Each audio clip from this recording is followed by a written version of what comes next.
Welcome to Deep Roots, Open Skies, a podcast dedicated to exploring the defining moments that shape our lives. I'm your host, Lakisa.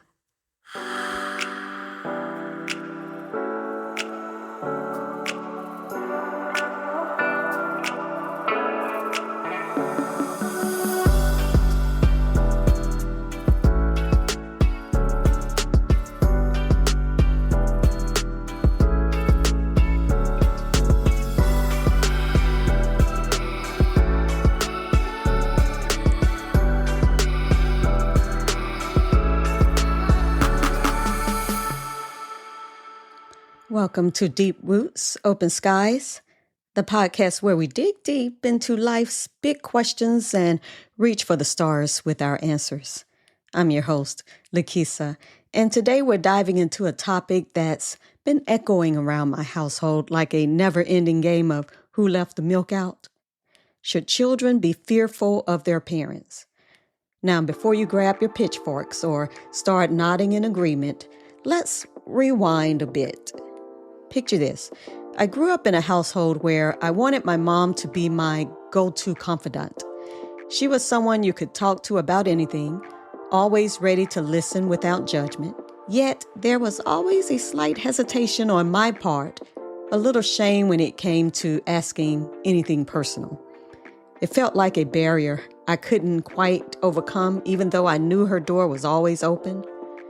This mix of openness and reservation shaped how I approach communication with my own kids today. But my husband, he believes in a little thing called healthy fear.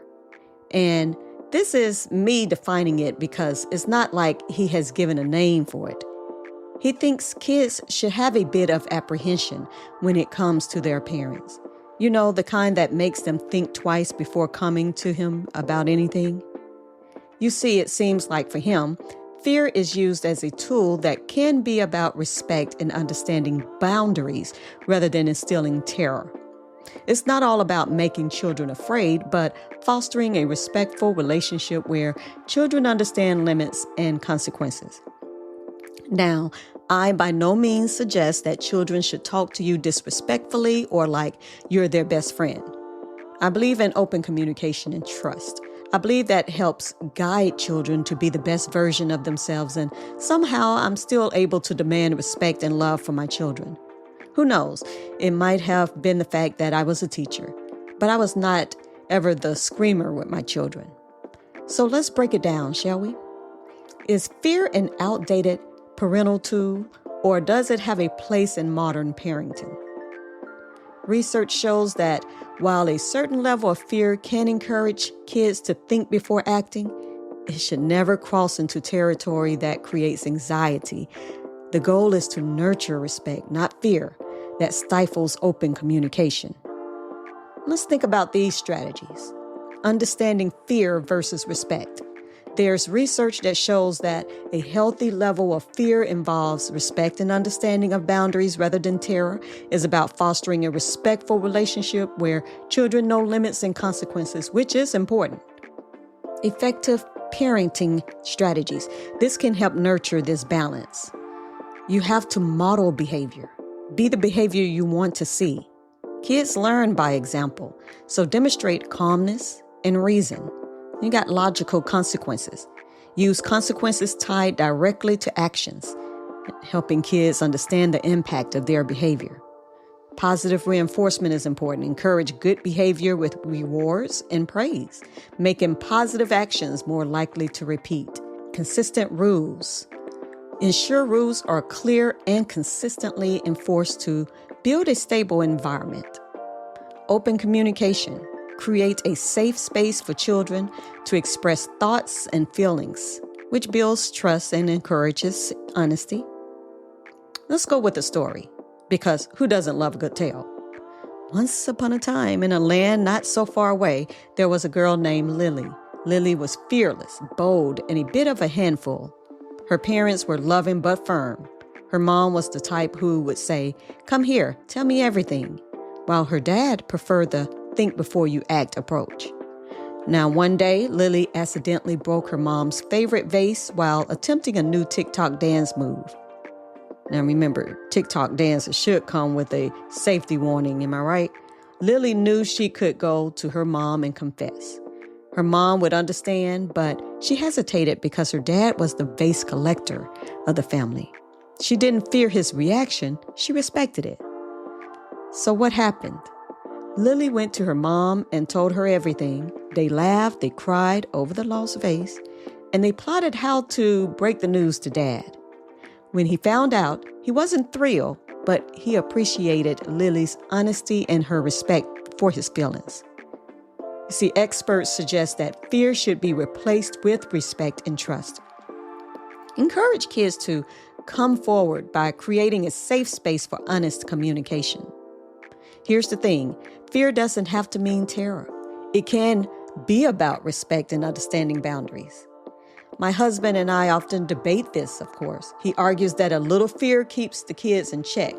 I argue that open communication takes over all. It's like the ultimate parenting face-off. But let's be real. Parenting isn't a one-size-fits-all gig. It's like finding the perfect pair of jeans. Sometimes they fit just right, and other times you're left wondering if the mirror is lying to you. Here's a strategy. Avoid the good cop, bad cop routine. Instead, aim for consistency and a united front to prevent mixed messages. I remember one time my daughter came to me worried about losing the money her dad had given her. She said, "Mom, please don't tell Dad." It clicked for me at that moment. For this example, she wasn't scared of him. She respected his opinion and didn't want to disappoint him. That's the kind of fear that can build character and trust, not walls. So what's the key takeaway?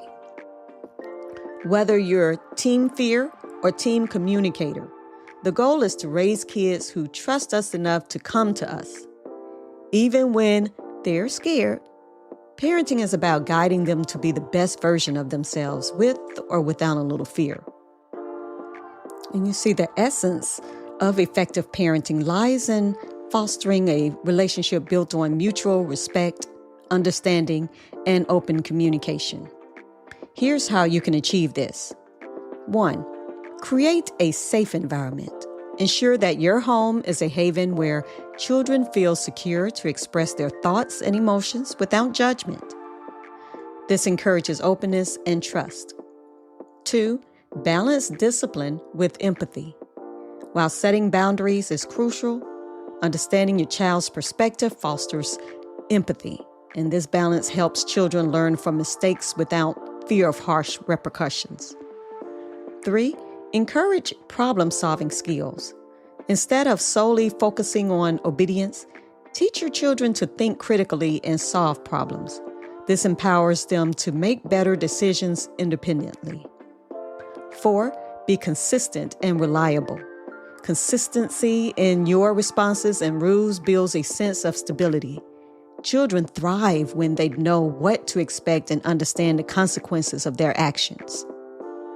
5. Foster independence. Encourage your children to take responsibility for their actions.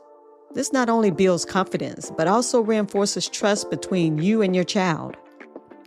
6. Celebrate their individuality. Recognize and nurture your child's unique strengths and interests.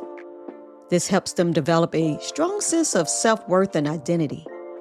Because ultimately, our role as parents is to be their guide, providing the tools they need to navigate life confidently and responsibly. See, by focusing on trust and communication, we raise resilient individuals who are prepared to face challenges with courage and integrity. So remember, it's not about eliminating fear entirely, but transforming it into a healthy respect that guides them toward becoming compassionate and capable adults. This transformation begins with understanding that fear, when rooted in respect, can act as a guiding force rather than a paralyzing one. It's about teaching children the value of boundaries and the importance of consequences in a way that empowers rather than intimidates. You want to create an environment where children feel secure, yet aware of limits, helps them develop critical thinking and decision-making skills. And it's about setting clear expectations and being consistent allowing them to understand the why behind rules, which fosters internal motivation rather than compliance out of fear. And guess what? Encouragement plays a crucial role here. So by celebrating their efforts and acknowledging their achievements, we build their confidence and reinforce positive behaviors there. It helps them learn resilience as they understand that mistakes are part of growth, not something to be feared. And also fostering empathy is key. You want to encourage children to consider others' perspectives and feelings. And this not only builds compassion, but also teaches them to navigate social interactions with kindness and understanding. And also remember, communication remains central to this journey. Maintain an open dialogue where children feel comfortable expressing their thoughts and emotions. Listen actively, validate their feelings, and provide guidance without harsh judgment. You'll see that this openness cultivates trust, ensuring that they view you as a reliable source of support and wisdom, not something that they should be afraid of. So in essence, guiding children with a balance of respect, empathy, and communication helps prepare them to face life's challenges with integrity and courage. You're transforming fear into respect. And by doing this, we help them become well-rounded individuals rather than someone that's scared to conquer the world. But they're going to be ready to contribute positively to the world around them. So despite our different approaches, my husband and I are united in our goal of raising great individuals. While he leans towards instilling a sense of healthy fear, and I emphasize open communication, we both try to recognize the importance of our shared purpose. We strive to create a balanced environment where our children can thrive, respecting each other's perspectives and learning from one another. So by combining our strengths, we provide a diverse range of guidance, demonstrating that unity and collaboration are key ingredients in nurturing compassionate, capable adults, which are our children. As you navigate the journey of parenting this week, I encourage you to embrace the dual roles of guide and nurturer. Remember that every conversation with your child is an opportunity to build trust and understanding. Focus on creating a balance between setting boundaries and offering empathy. Celebrate their individuality and be the example of the respect and kindness you hope to see in them. By fostering a home filled with open dialogue and mutual respect, you are equipping your children with the tools they need to grow into confident, compassionate individuals. So embrace each moment, knowing that your efforts are shaping the adults they'll become. And that's a wrap on this episode of Deep Roots, Open Skies. Remember, whether you're raising rebels or rule followers, the journey is what matters. If you enjoyed today's episode, don't forget to subscribe and leave a review. Until next time, keep those roots deep and your skies wide open. Thank you for joining me on this episode of Deep Roots, Open Skies. Until next time, embrace your journey and keep exploring the possibilities.